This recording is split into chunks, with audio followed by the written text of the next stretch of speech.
אז בואו נכיר כלי שמאפשר לנו ליצור אבטר מדבר. ניכנס אל Infinity AI, נתחבר,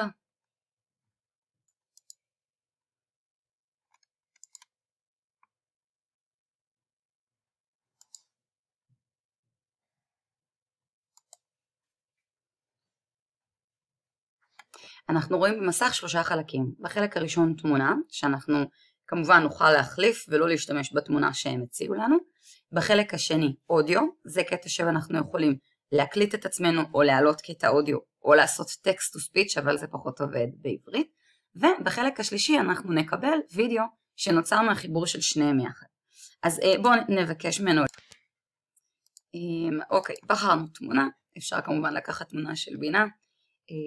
מילאנו את החלק הראשון, עכשיו החלק השני אנחנו נבחר כאן רקורד, ניתן לו הרשאה להקליט.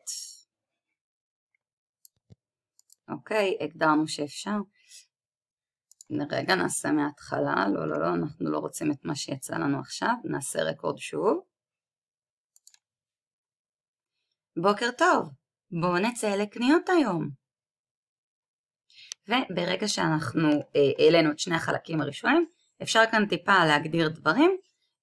אחת ההגדרות פה זה crop face, האם הפנים יחתכו ושאר התמונה לא תוצג, או שלא, באיזה רמה של אקספרסיביות, האם אנחנו רוצים שהוא יהיה מאוד מאוד הבעתי ויבטא בפנים הרבה רגשות, בינוני, או שהוא יהיה מאוד יציב וידבר בצורה יותר ככה רשמית ועם פחות תנועות פנים. כמה וידאוים אנחנו רוצים לקבל, זה בדרך כלל יבזבז יותר קרדיטים.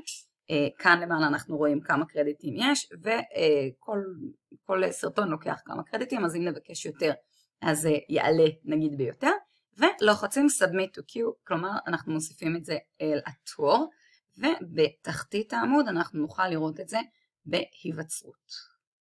התוצאה מוכנה, אבל בוקר טוב, הוא לא זיהה טוב את הפנים, ולכן האזורים שהם עיניים או אף ופה לא מזוהים, אז ננסה בתמונה שונה. העלינו תמונה אחרת ואנחנו מבקשים ממנו ליצור את זה שוב, ורואים שוב תהליך של היווצרות. ועכשיו, והתוצאה יצאה יותר טובה. בוקר טוב, בואו נצא לקניות היום. אז אנחנו רואים שבאמת נחתך רק אזור הפנים מהתמונה, מה שפחות קרה כאן, וקיבלנו הבעתית, התנועות שפתיים והכל, בהתאם לדמות שמדברת. ההגבלות של אינפיניטי, הם בערך משהו כמו 16 סרטונים באורך של חצי דקה, כלומר אפשר להוציא הרבה יותר סרטונים אם אנחנו באמת עובדים עם שניות ספורות כמו הדוגמה שעשינו כאן, ובאמת סרטון של יותר מחצי דקה בדרך כלל לא יהיה כל כך מומלץ.